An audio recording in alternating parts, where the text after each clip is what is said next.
Today's lesson is on supporting the main idea.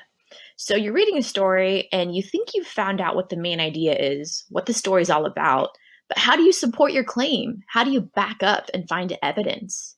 Well, that's what we're going to learn about today. So just to review, the main idea of a text is what the story is all about or what it's mostly about. The main idea is often broad so that it encompasses all of the supporting details of the text or story.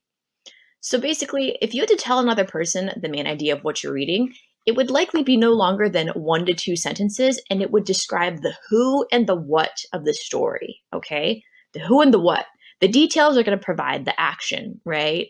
The evidence that supports your main idea. The main idea is just who and what the story's about.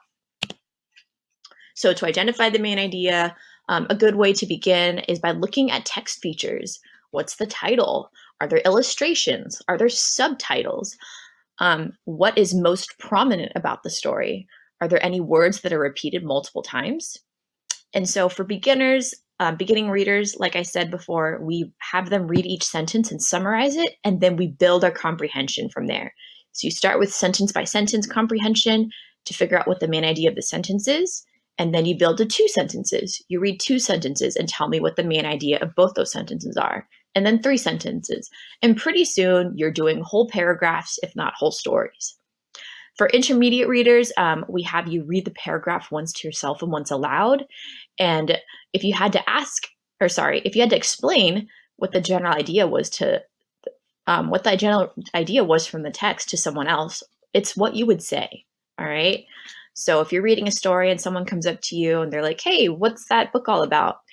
Well, if you're just reading like a chapter book or maybe it's a short story, you would just tell them what it's all about, okay? What the story's mostly about. But we've already discussed that, and so you have your main idea. Now you need to support it. You need to back it up. So how do you support your main idea? Well, in order to support a main idea, we need to identify supporting details. Supporting details are facts or information from the text that serve as evidence that our main idea is valid. So you can read a story and interpret it a bunch of different ways. People can get different main ideas from a single text, and that's the beauty of reading, right?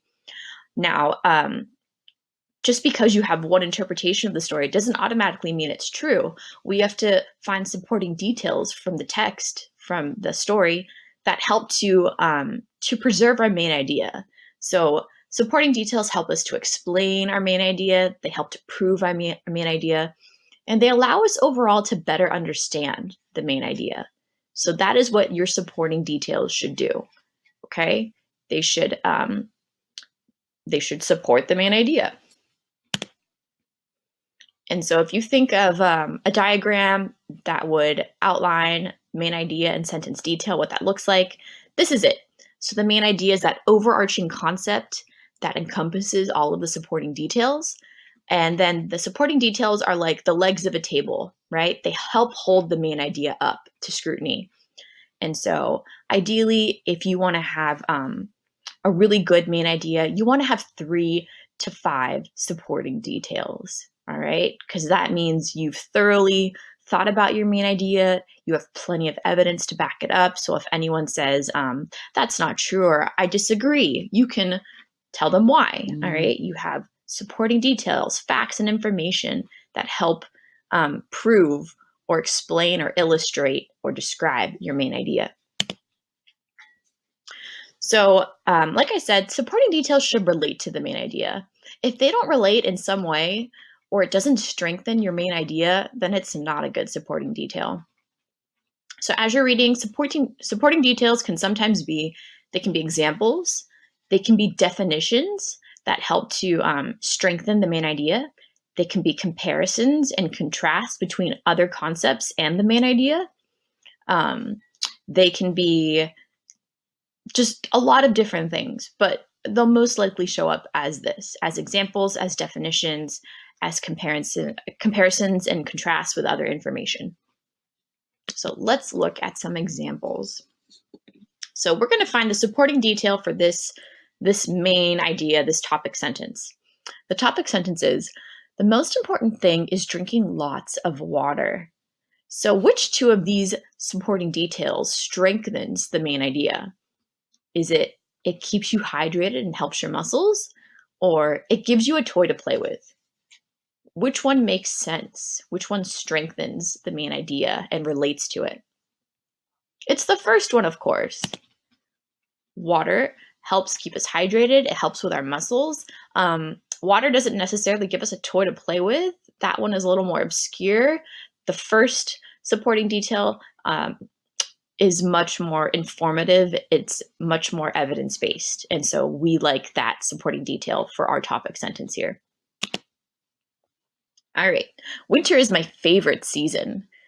Which supporting detail is best for this main idea? Is it I love going to the mall and getting toys, or I can create snowmen and snow forts?